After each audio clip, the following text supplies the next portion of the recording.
Trauma is the third leading cause of death.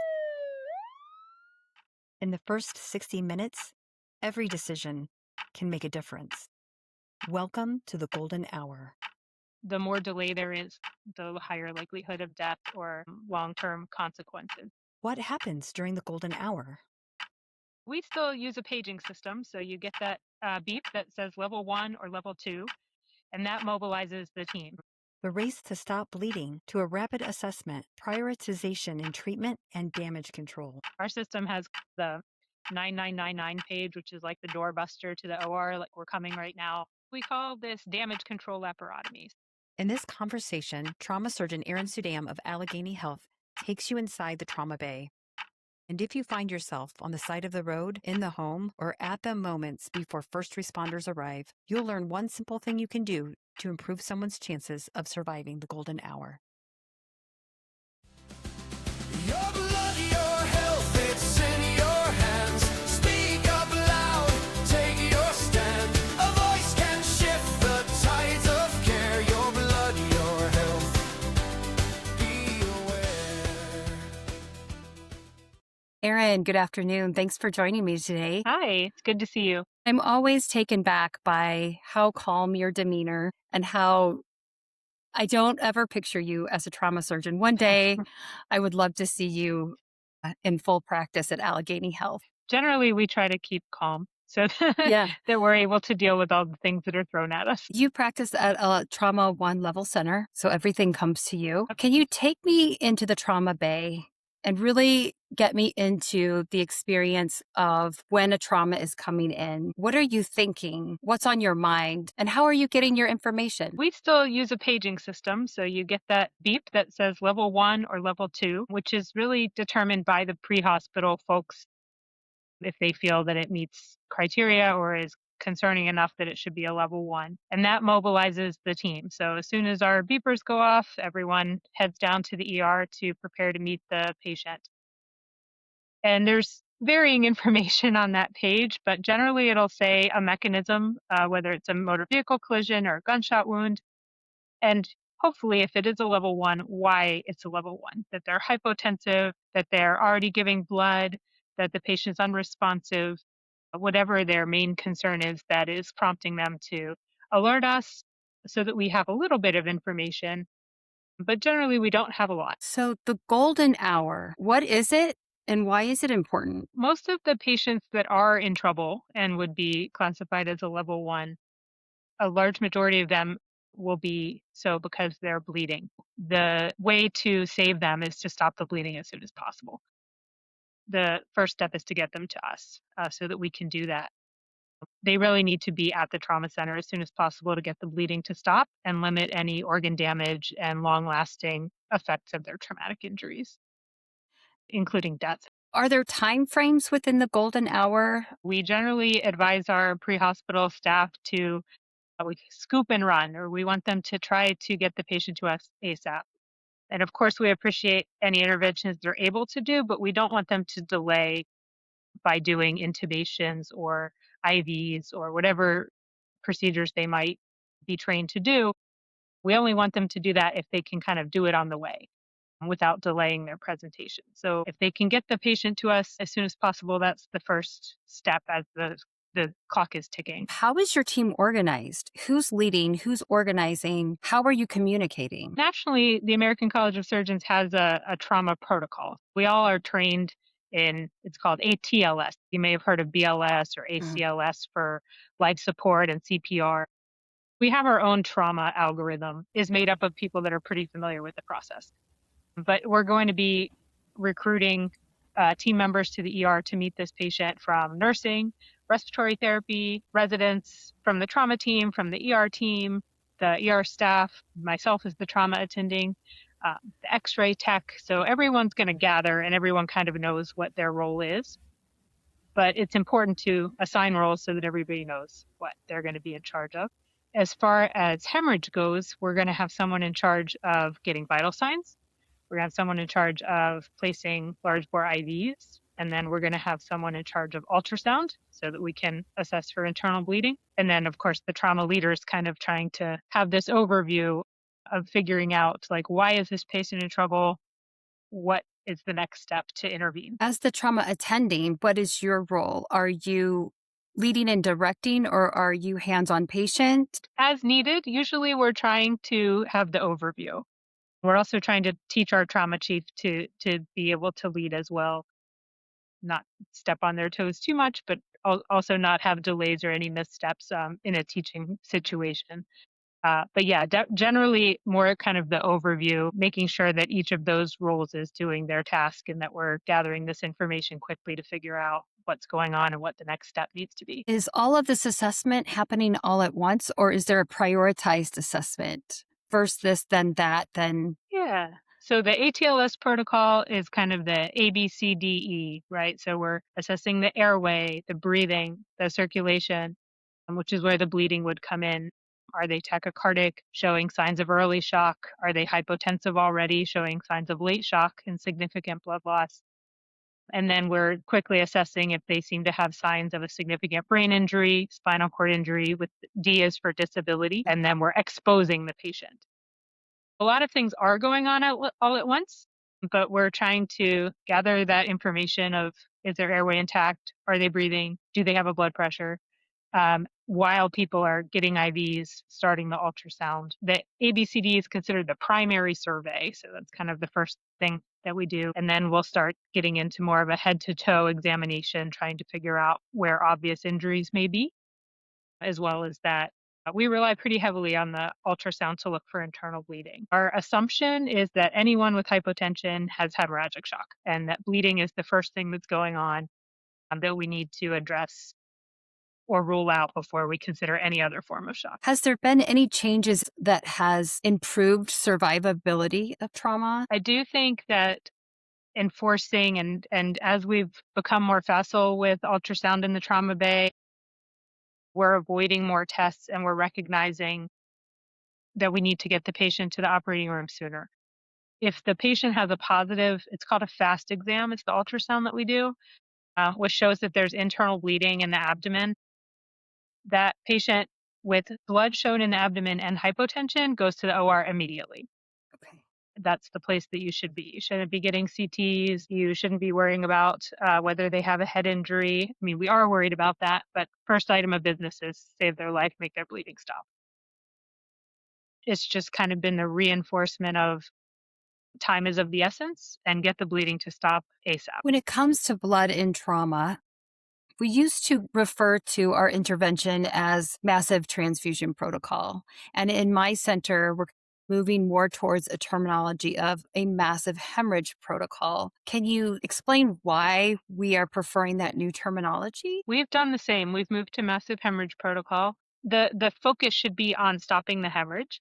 And just by transfusing blood is not going to fix the problem, right? So it's as it's named, a protocol, but it's a constellation of things that we do. So our MHP includes a balanced resuscitation with blood products, but focusing a lot on coagulopathy. I think that might be another, to answer your earlier question, shift, maybe not, it's been probably more than 10 years, but shift towards early correction of coagulopathy as being recognized as crucial, not just red cells, but plasma, platelets, cryo. Our MHP includes that, but it also includes TXA, calcium, activating cell salvage if we are going to the operating room, making sure that we have appropriate labs, including viscoelastic testing, so that we can focus our coagulopathy correction. So I think by calling it an MHP, it kind of gives this broader picture of all the things we need to do to fix their hemorrhaging, as opposed to just focusing on giving blood products. I know there's been a lot of focus on like getting blood fast and transfusing rather quickly. Has that shifted? And can we do harm with just rapidly infusing blood? Yeah, I think generally in the setting of hemorrhagic shock and trauma, it's a necessary evil. I think we are very fortunate to have whole blood available in our system, as well as pre-hospital. So I mentioned our helicopter system, our critical care ground transport has whole blood as well. So oftentimes our patients have already received 1 or 2 units of whole blood, which includes the plasma and platelets that we mentioned need to be focused on early.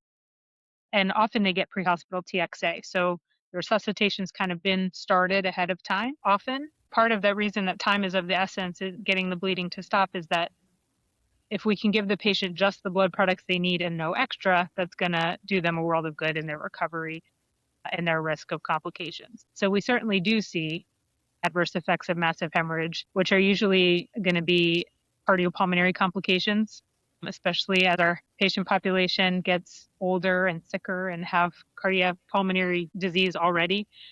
They're not going to tolerate it very well. But even young, healthy people, you're going to max them out with a massive hemorrhage protocol as far as their heart and lung function, and then require more time on a ventilator, prolonged recovery, higher risk of infections.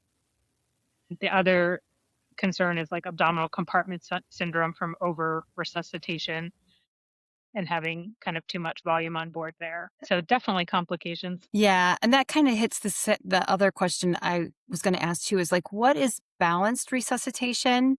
And can you do damage with too much fluids as well? Part of ATLS and part of our resuscitation strategy, and as I mentioned, we're fortunate to have the pre-hospital whole blood, is to avoid a lot of crystalloid. A patient who's bleeding needs blood. Mhm. Giving them not blood is just going to water down all their coag factors Okay. and contribute to hypervolemia. So we do try to avoid crystalloid. And then the balanced resuscitation is more of the concept of the 1-to-1-to-1 red cells, plasma, platelets. Okay. These studies kind of originated in the military, but have really borne out in hemorrhagic shock. That if you don't have whole blood, that's what you would start with. Okay. If you do have whole blood, it already has all of those components. Generally, our MHP includes whole blood. We use up to 6 units. Then we move to the 1-to-1-to-1 red cells, plasma, platelets. And then we move to viscoelastic testing guided resuscitation. So we have TEG at our institution. We would, once we get those results back, focus our blood products on correcting the coagulopathy that we see in that test. So that's what we mean by a balanced resuscitation, is making sure they're getting all of those blood products and then tailoring once we have the info to just what they need. How do you make decisions when seconds matter and you don't have all of the information in front of you? As I mentioned, we assume hemorrhagic shock until proven otherwise. When the patient's hypotensive, we're doing that ultrasound. Where, as I mentioned, the exposure part, we're examining the patient to see like where could this blood be going. Mhm.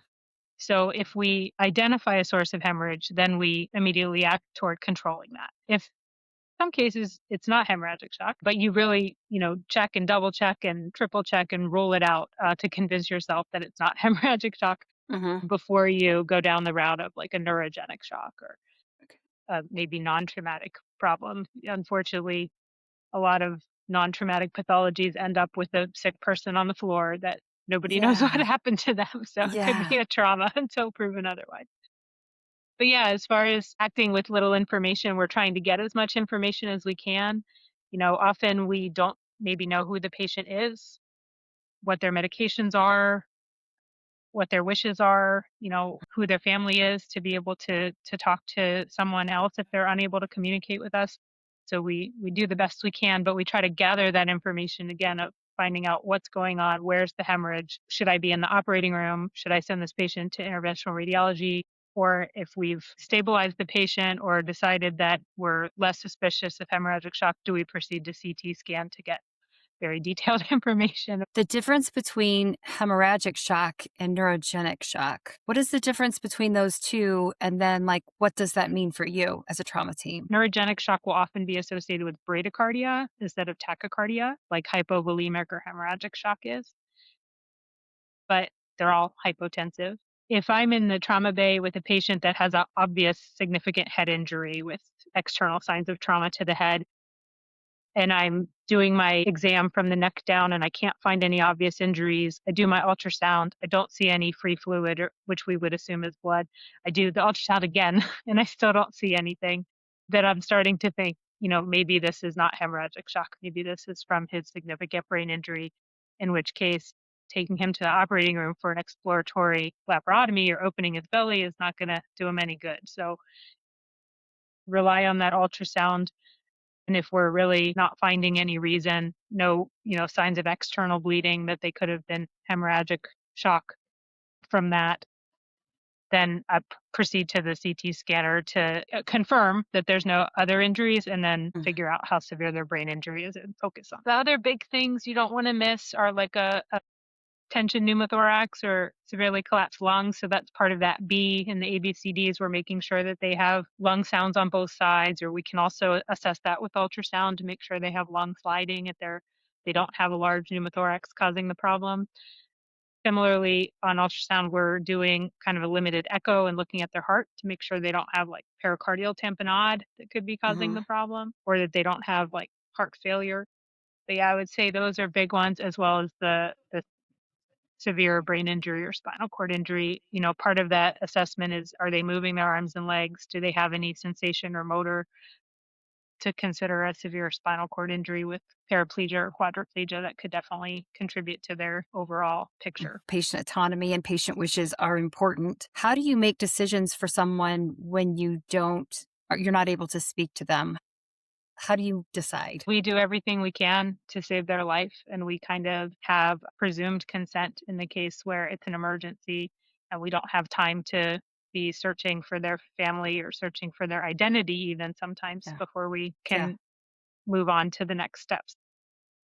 Initially, we would have emergent consent. Often we do kind of two physician consent where we confirm, like, you agree this is an emergency, we should not wait. We do have an incredible staff of social workers and case managers that are trying to figure out who is this person, trying to get on the phone and reach their loved ones so that we can try our best to update them or get more information about the patient, as well as be sure that they know what's going on and that they are okay with what we're doing. Yeah, I think it would be pretty relevant to say that most people want to continue living. And so I would think that that's the premise that you have to work off of, is what can I do to not only save this person's life, but make sure that they have the best quality of life. You know, the standard of care, like what would you want? What would your family want? What is the standard of care to take care of this problem?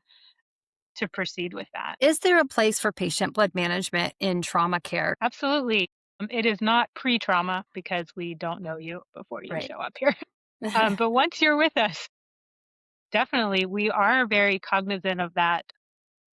We want to give the patient what they need, but not what they don't need. So the goal is to stop the hemorrhage, correct the coagulopathy. Once you're seeing that normal tag and they're stabilizing and you've addressed the bleeding, we want to stop giving those products. We don't want to give any of the extra products that are only going to cause the patient harm and not benefit.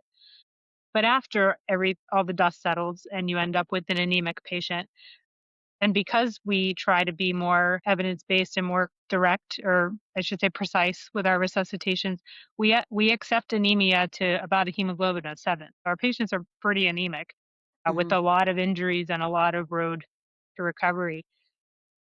We can help them recover their anemia much faster by treating them. We actually just published this in the Journal of Transfusion about treating our ICU patients with anemia protocol and iron, and showed that it does make a difference. We're getting higher mean hemoglobins, less transfusions, and probably as a consequence of our PBM mindset, fewer lab draws.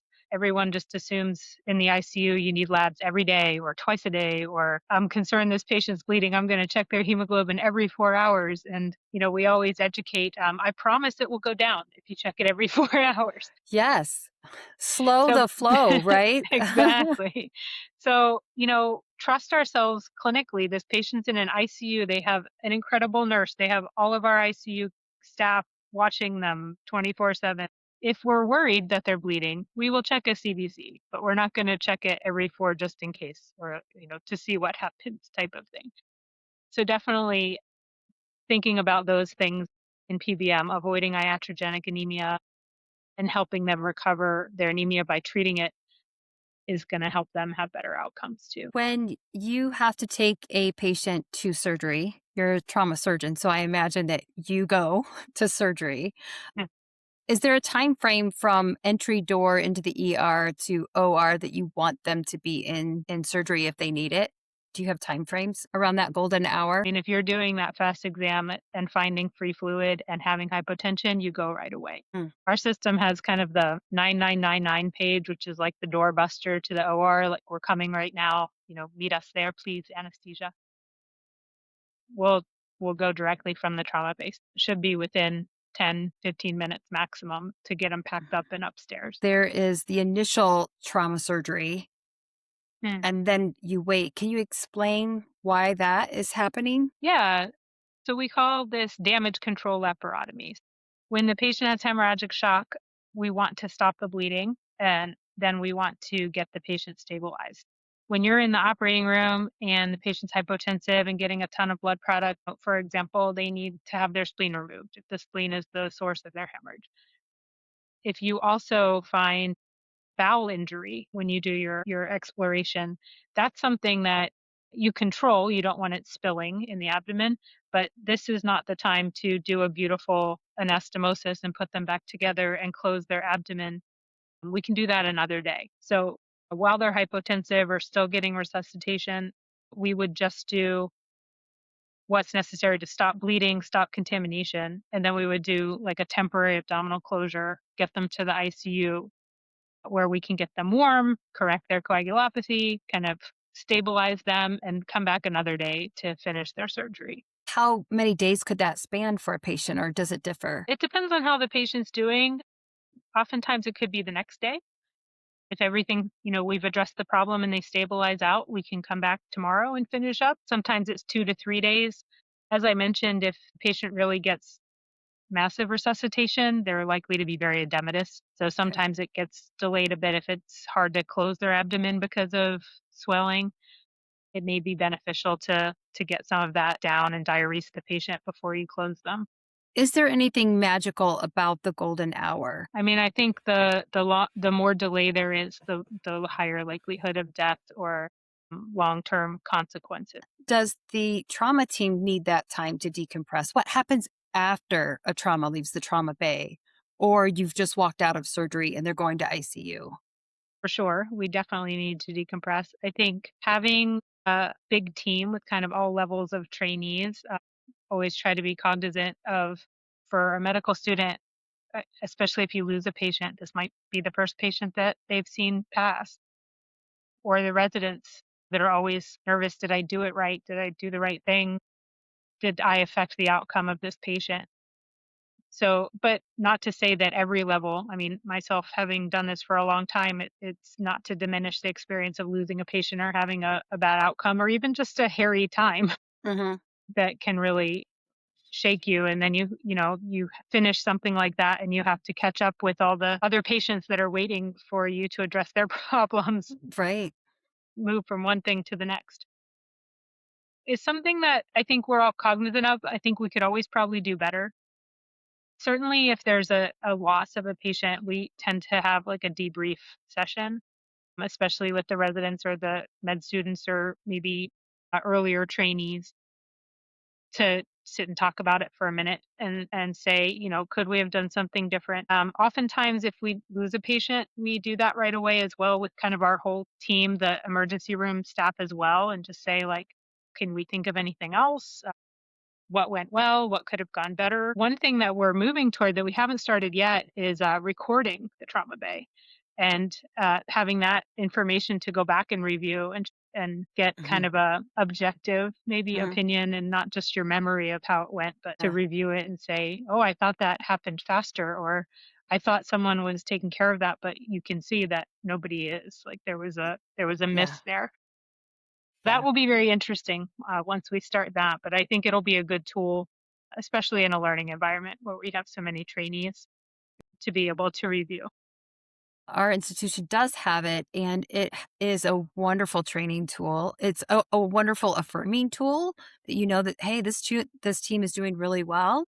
And then if you have a question, it's just like watching a football game, kind of, right? Sometimes you need to go back and watch it on slow motion and see, like, can we improve our technique? Can we, that will be a wonderful thing. I think most Trauma 1 level centers are probably incorporating that. I was reading in the ATLS a module that I was surprised. It said that trauma is the number 3 cause of death. Yeah, especially in young people that are otherwise healthy. Yeah. So at number 3, I think cardiovascular, and I can't remember what was second, but trauma was number 3. Likely we are going to come across this at some point in our lifetime. Maybe not us personally, but we're we're going to find ourselves in places where traumas occur. Is there anything that we can do as bystanders to help facilitate that golden hour, to help before the patient comes to you? Well, I think for the layperson, you call 911 and you want to get kind of professional help. Some people do have BLS or ACLS training, like based on their job. If you have been trained in CPR, or if you're having any kind of medical background, certainly kind of practice within your scope, or or Mm. help the way that you know how to. The other program that's kind of taken off a bit is called Stop the Bleed training. That's also designed by the American College of Surgeons. We've trained a lot of police officers, teachers, some office people about, you hate to think about it, but like responding to a mass casualty event, and using tourniquets, using direct pressure to stop bleeding or temporize bleeding while you're activating the medical system. So if that's something that you have experience with, or have heard of, that could also help to apply pressure to bleeding, or to place a tourniquet if it's extremity bleeding. But, I think that kind of depends on the person. Not everyone's going to be comfortable with that, or know what to do. Yeah. And I think anytime that I've ever taught or been in the class for any type of CPR training or stop the bleed training, the number one thing is keep yourself safe. Of course. Right? Yes, of course. Yes. We have enough work to do. Right. Yeah. Thank you so much for this conversation. If there's anything that you want the public to walk away with today regarding the golden hour, what message would you like them to be left with? Get help as soon as possible. And I guess, oftentimes our patients that are in that much extremis aren't necessarily knowing what's going on, or won't necessarily remember the tough time in the trauma bay, which is good. Certainly for folks that are kind of adjacent in the hospital, or family that is coming to get caught up on what's going on, it's a lot to take in. But trust that we have a process where it seems hectic, but it's actually quite organized. Yeah. We are doing what we need to do to save people, and we'll certainly update you and have a nice conversation when things settle down a little bit. Thank you, Erin. Yeah, of course. Hi, guys. I hope that you've enjoyed this conversation as much as I have. If so, and if you haven't yet, please like, share, and subscribe. It really helps to get the message out and teach people about the importance of their blood when it comes to their health.